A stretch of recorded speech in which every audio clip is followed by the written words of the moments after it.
April, quote, after the knowledge of and obedience to the will of God, the next aim must be to know something of his attributes of wisdom, power, and goodness as evidenced by his handiwork. James Joule, 1818 to 1889, physicist, mathematician, father of thermodynamics. Quote, we have no government armed with power capable of contending with human passions unbridled by morality and religion.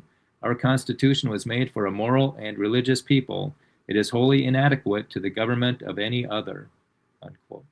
John Quincy Adams, 1767 to 1848, statesman, diplomatic, and sixth U.S. president. When pride comes, then comes disgrace, but with humility comes wisdom. Proverbs 11:2.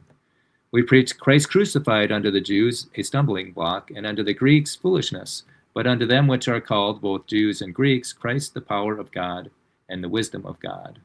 1 Corinthians 1:23 and 24. God resists the proud, but gives grace to the humble. Therefore humble yourselves under the mighty hand of God, that he may exalt you in due time. 1 Peter 5:5 and 6.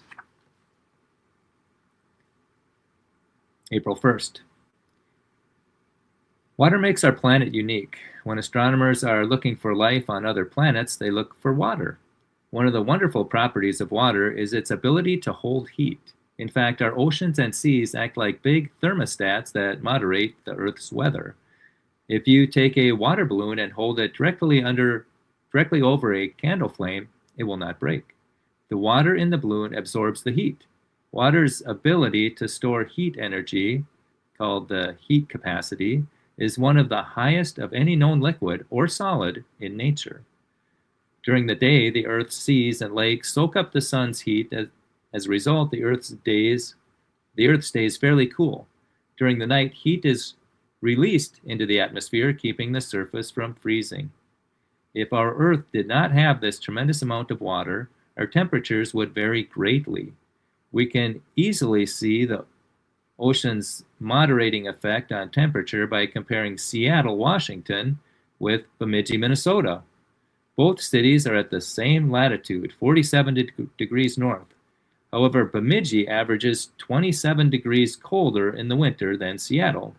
Seattle's temperature is moderated by the Pacific Ocean water. Consider the Gulf Stream. It picks up great quantities of heat from the equator and moves northward to Western Europe and the Arctic region. The Gulf Stream carries the equivalent of 1,000 Mississippi rivers in volume, bringing with it the warm waters of the equator. Because of this water, northern Norway's average temperature is 75 degrees warmer than the other inland locations of this latitude. The Gulf Stream's warmth can even melt a 150,000-ton iceberg in a simple week. God cares about our life on Earth. The unique heat-holding properties of water moderates the Earth's temperature. This did not happen by accident or by chance. Even the heat-holding characteristic of water was designed by God for our benefit. Who hath measured the waters in the hollow of his hand? Who hath directed the Spirit of the Lord, or being his counselor, or hath taught him? Who hath directed the Spirit of the Lord, or being his counselor, hath taught him? Isaiah 40:12 to 13. From Explore the World, Knowing God Exists by Observing Creation, by Bruce Malone, Julie Von Vett, and Richard and Tina Kleiss.